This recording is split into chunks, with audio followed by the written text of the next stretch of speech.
Being a man in today's world can be difficult. I know the struggle. As men, we have a big ego. We always want to be right. It's very hard for us to be wrong. That's why we never want to ask for directions. I hate being wrong too. All men hate being wrong. But I got a solution to never be wrong. Let's say you're in a situation where there's a conversation happening and you're not 100% sure of your knowledge of the topic. You're not totally sure that what you can add has any value. So here's a secret. Here's how you never be wrong. It's very simple, actually. It's easy. Anyone can do it. What you do is you shut the fuck up. You just shut the fuck up. You don't say anything. You can't be wrong if you don't say anything at all. You see, quietness has power. It shows confidence. It shows you don't need to interject. You don't need to prove that you know something.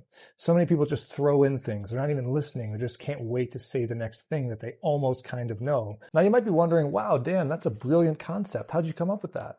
Well, personally, I like to move around a lot. I like to be in a lot of different situations, different cultures, different people. For example, when I go back to the farm and I'm hanging out with my brothers, now these guys are very different than me. I'm like the blackest sheep there ever was. These guys are both rugged and very country, but they're brilliant when it comes to motors and mechanics. These guys can take apart an engine, put it back together on a combine, a tractor, a car, doesn't matter. Now when I'm back home in the workshop with my brothers and they're working on my car, because I do all my mechanic work, I hand them wrenches and I help them out. And when we start talking about motors and all the mechanics, this is what I say.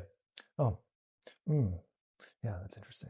Because I don't know anything about the topic. I have nothing to introduce. I can't help you with this. I don't know anything about this. So I just shut the fuck up, help them as much as I can. I don't need to introduce the fact that I know about this stuff because I don't. I'm fine knowing that I don't know about this. I have other skills. That's what I do. Here's another example. I'm meeting with my wealth manager guys and they're talking about stocks and investments and retirement plans and saving for my kids' college tuition. They're asking me questions, talking about stuff, and all I got to say is, that sounds interesting. Yeah, we should do that. I trust you. Because I don't have anything else to say. I don't know much about these topics. That's why I'm hiring the guy. I don't need to be an expert. I don't feel little because I don't know much about this topic. I got other things that I do. There's just so much power and confidence in being quiet and only saying something when you know it adds value.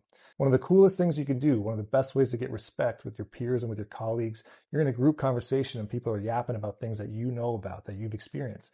You don't say much. You just keep quiet. You let them tell their stories, bop, bop, bop, bop. You're listening to this whole conversation and you don't interject. And someone says, hey, don't you know a lot about this subject? All of a sudden, the respect level for you goes through the roof because you're the opposite of the guy that's yappy, yappy, yapping, doesn't actually know what he's talking about. You do know what you're talking about and you're not yapping. That's where you want to be. So again, this all circles back to my other video about not giving advice and being very careful not to take bad advice, but it all circles back to even simpler to just this simple lesson. If you're not exactly sure that you know this topic and you can't add some real value that you know is true, just shut the fuck up.